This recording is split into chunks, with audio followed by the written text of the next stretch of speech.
NSA अर्थात राष्ट्रीय सुरक्षा सल्लागार अजित डोवाल आणि पंतप्रधान नरेंद्र मोदी यांची भेट संपलेली आहे।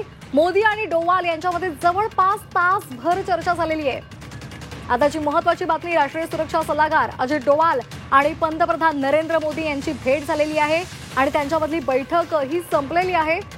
जवळपास तासभर त्यांच्यामध्ये चर्चा झालेली आहे।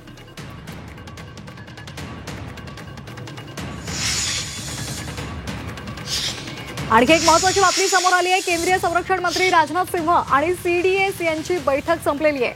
आताची महत्त्वाची बातमी, संरक्षण मंत्री राजनाथ सिंह आणि सीडीएस यांची बैठक झालेली आहे। विविध मुद्द्यांवर या बैठकीमध्ये चर्चा झालेली आहे आणि ही बैठक आता संपलेली आहे। आवश्यक त्या सगळ्या सूचना यावेळी देण्यात आलेल्या आहेत आणि त्याचबरोबर कशा पद्धतीने सध्या भारतीय सैन्य कामगिरी करत आहे, कशा पद्धतीने पाकिस्तानच्या कुरघोड्या त्यांचे हल्ले परतवून लावतो, या संदर्भातली सगळी माहिती यावेळी देण्यात आली। आगामी काळात काय नेमकी धोरणं आखली पाहिजेत या सगळ्या मुद्द्यांवर सुद्धा ही चर्चा झालेली आहे। राजनाथ सिंह आणि सीडीएस यांची बैठक संपलेली आहे आणि त्याचबरोबर अजित डोवाल आणि पंतप्रधान नरेंद्र मोदी यांची सुद्धा बैठक झालेली आहे। त्यांच्यामध्ये साधारण तासभर चर्चा झाली आहे। या संदर्भात अधिक माहिती घेणार आहोत आमच्या प्रतिनिधी उर्वशी खोना यांच्याकडून। उर्वशी, राजनाथ सिंह आणि सीडीएस यांच्यामध्ये बैठक झालेली आहे, नेमक्या कोणकोणत्या महत्त्वाच्या मुद्द्यांवर चर्चा झाली आहे?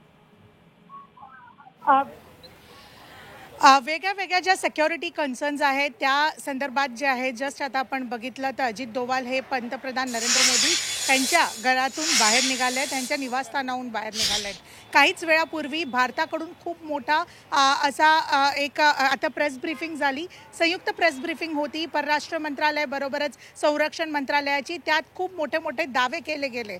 भारताने हे क्लिअर कट सांगितलं आहे, पाकिस्तानला हा मेसेज दिला आहे की शांती राखणं हे पाकिस्तानने विचार करावं, आणि कारण की भारत पण जे आहे उत्तर देतोय जे पाकिस्तान करतोय त्याचा। भारत कुठेच जे आहेत उल्लंघन करत नाहीये नियमांचा, इंटरनॅशनल ज्या लॉज आहेत त्याचा, आणि कुठेच नागरिकांवरती हल्ला करत नाहीये। मात्र पाकिस्तान जो आहे त्यांनी काल ज्या प्रकाराने फिरोजपूरमध्ये नागरिकांवरती हल्ला करण्याचा प्रयत्न केला, धर्मस्थळ जे आहेत त्या वेगळ्या वेगळ्या ज्या धर्मस्थळ आहेत त्यांच्यावरती अटॅक करण्याचा प्रयत्न करते, आणि म्हणूनच जे आहे पाकिस्तानला हे उत्तर देणं खूप गरजेचं आहे असं भारताचं म्हणणं आहे। परराष्ट्र सचिव जे होते विक्रम मिस्री यांनी हेही सांगितलं की कशा प्रकाराने पाकिस्तान वेगवेगळ्या जे आहेत मीडिया ब्रीफिंग्स, वेगवेगळ्या सोशल मीडियावरती फेक व्हिडिओज टाकतायत, पण सगळे विमानतळ भारताचे सेफ आहेत, कुठेच काही डिस्ट्रक्शन झालं नाही आहे। मात्र एअरबेसवरती भारताने पाकिस्तानच्या वेगवेगळ्या ठिकाणावर हल्ला केला आणि त्याचंही दृश्य आहे कर्नल कुरेशी आणि बरोबरच विंग कमांडर व्योमिका सिंग यांनी दाखवलं आहे। भारत जे काय स्टेप्स घेतलेत भारताने आतापर्यंत त्या सगळ्यांचं दृश्य आहे आज जे आहे इथे प्रेस ब्रीफिंगमध्ये दाखवलं गेलं।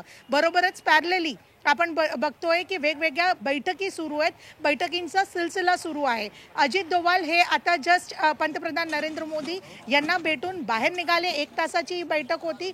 त्याचबरोबर संरक्षण मंत्रालय जे आहेत वेगवेगळ्या सेनाच्या दलांचे जे मुख्य चीफ आहेत त्यांच्याबरोबर ही बैठक घेतली। आता कशा प्रकाराने भारत उत्तर देणार आहे, कारण की त्याच जागी पाकिस्तानमध्ये नॅशनल कमांड ऑथॉरिटीची पण बैठक जी आहे स्वतः शहबाज शरीफ यांनी बोलवलं आहे। तर कशा प्रकाराने आता एंगेजमेंट होणार, एअर एंगेजमेंट होणार की कोणती एंगेजमेंट होणार यावरती सगळ्यांचं लक्ष आहे। म्हणजे धन्यवाद उर्वशी, आपण दिलेल्या या सविस्तर माहितीसाठी।